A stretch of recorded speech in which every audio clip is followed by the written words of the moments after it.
Hello guys, good morning. Happy morning sa inyo.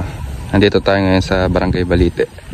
Magpupurga, magkakapa at magbabitamins tayo ngayon.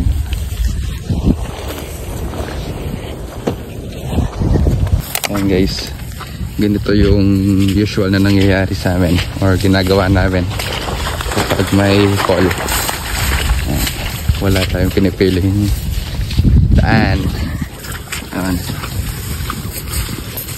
Kasama nga pala yung kapatid ko. Ayan, shout out. Dito tayo ngayon magkakapa. Video.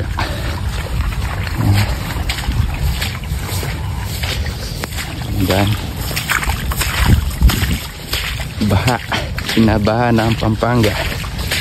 Hello sa inyo. Ako nga pala si Gob. Hindi ako tamad, hindi rin masipag. Ngayong araw nga pala tumawag sa akin si Sir Jonathan dito sa Barangay Balite. Kinonser niya kasi yung bulo ng kalabaw niya. Malambot daw yung pupo. Pero bago ko bigyan ng paunang lunas yung bulo niya, pinasabay na rin itong ipakapa ni Sir. Etong inayin. Etong kalabaw na pinapakapa ni Sir, galing din to sa sakit at nangayayat ng gusto. Pero ngayon, nakabawi na at tumaba na rin. Dahil galing nga ito sa sakit at wala sa kondisyon yung katawan, malabo itong mabuntis, kaya negative. After ko mag-PD, sinunod ko na itong bulo. Ito yung re-report sa akin ni Sir na nagtatae. Kaya naman binigyan ko na rin ito ng paunang lunas at binitamins ko na rin.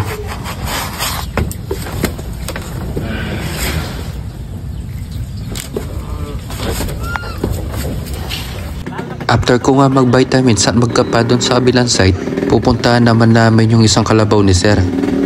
Yung pupurgayin at iba-vitamins. Ayan guys, pupurgayin natin to. Ito ay malapit ng mga anak. Less than 1 month lang mga anak na. Kaya pupurgayin na natin siya at ba-vitamins din. Ayan.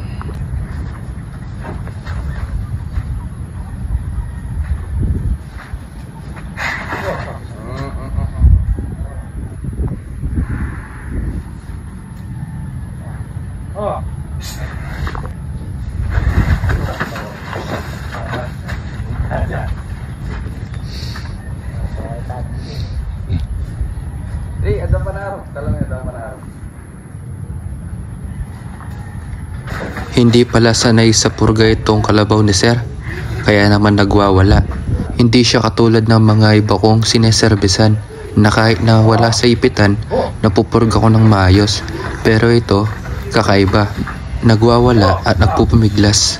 Sabi ni Sir, dun daw sa pinagkuhanan daw nito, hindi kasi ganito yung pagpupurga nila. Injectable yung binibigay. Kaya nibago siguro itong kalabaw.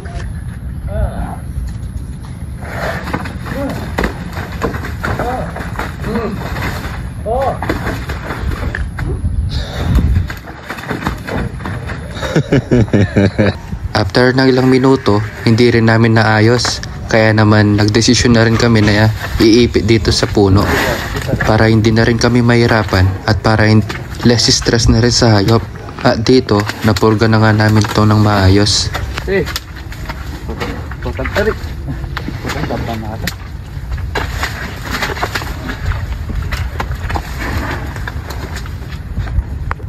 Pagkatapos ko magbigay ng purga, isusunod ko naman itong vitamins. Ang inenjak ko palang vitamins dito ay B-complex para less stress sa hayop at para makatulong na rin ito sa kanyang panganganak.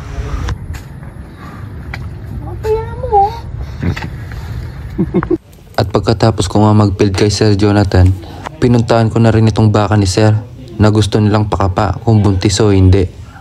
Dahil nasa gitna kami ng bukid na ginagawang subdivision, nahirapan kami maghanap ng maiipitan.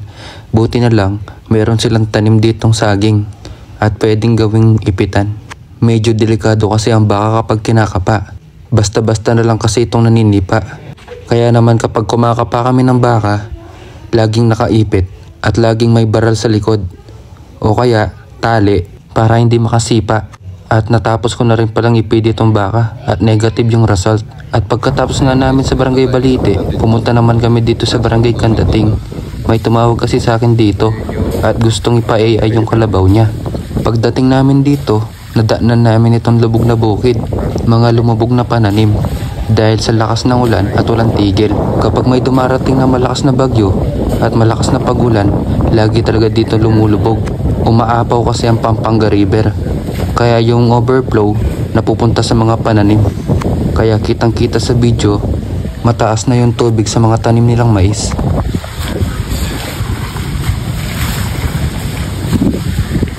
Kasama pala tayo dito. Ayan.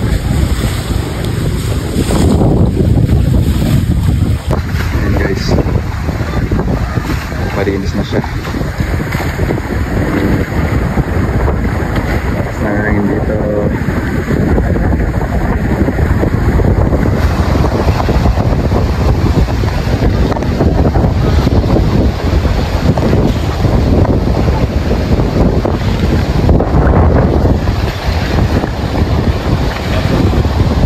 Pagkatapos nga malinisan at maalis ang putik ng kalabaw na to, agad na rin isinalang sa ipitan.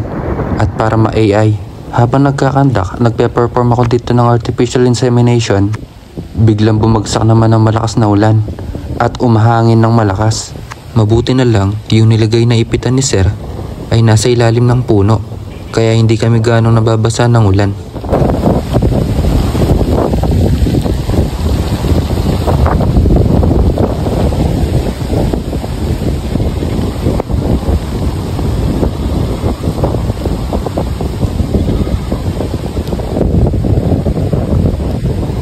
Natagalan nga akong mag-artificial insemination sa kalabaw ni Sir kasi nga damulaga ito. Maliit pa yung cervix at mahirap mapasukan.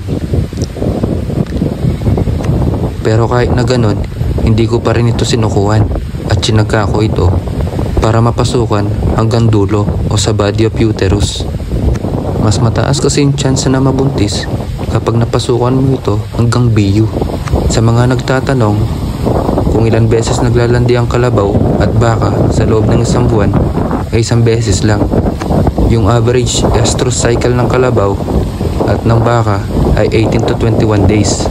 Kaya naman kapag nalipasan yung kalabaw o ang baka, magbibilang ka na naman ng halos isang buwan. At napakatagal nun kung tutuusin.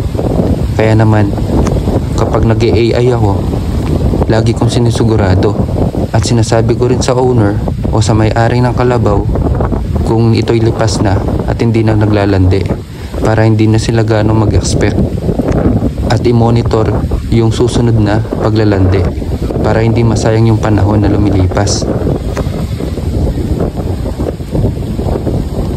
Isa pang dahilan kaya natagalan akong mag-AI dito kasi itong kalabaw ni Sir, kung napapansin nyo sa video, medyo maire. Kaya naman pinapakamot ko sa likod para mag-relax yung muscle at mapasukan ng maayos.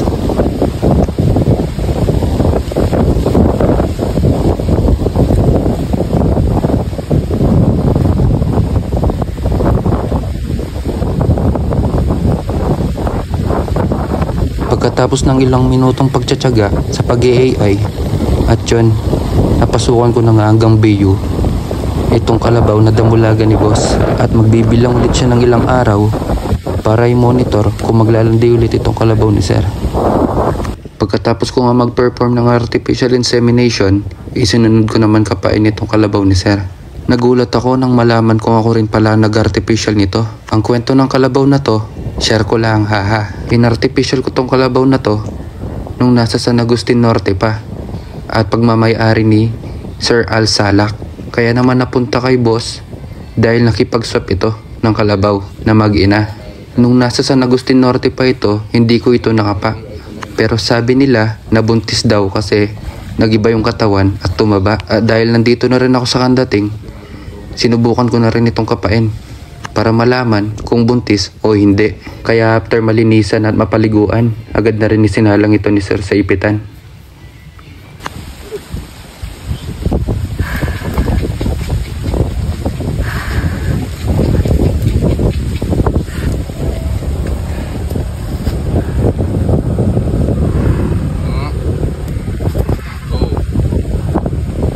Ang kwento ni Sir Al Salak dito sa pinagkuhanan niya, hindi daw ito nabubuntis sa AI at sa bulugan, parang nagmatsura na. Kaya naman sobrang swerte ni boss kapag buntis ito. At yun na nga, pagkakapa ko, gaya sa mga ibang kalabaw, ito rin ay maire. At naalala ko rin, nung inartificial ko ito, sobrang ire rin at nangangailangan ng pagtsatsaga para makapa ng maayos. Dahil pregnancy diagnosis itong ginagawa ko, hindi ko ito minadali at naghintay ako ng tamang oras na mag-relax yung kalabaw.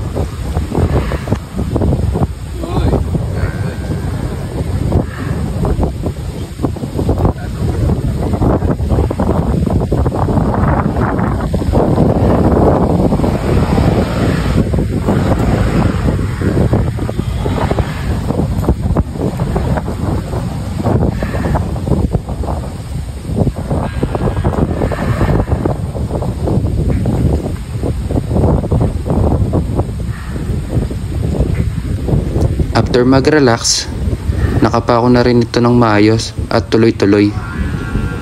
At base sa record ko, inartificial ko ito nung March. At pagkatapos ng ilang minuto at segundong paghihintay sa pagpipidi, at yun, buntis nga. Paldong-paldo na si boss dahil sobrang quality ng kalabaw na to.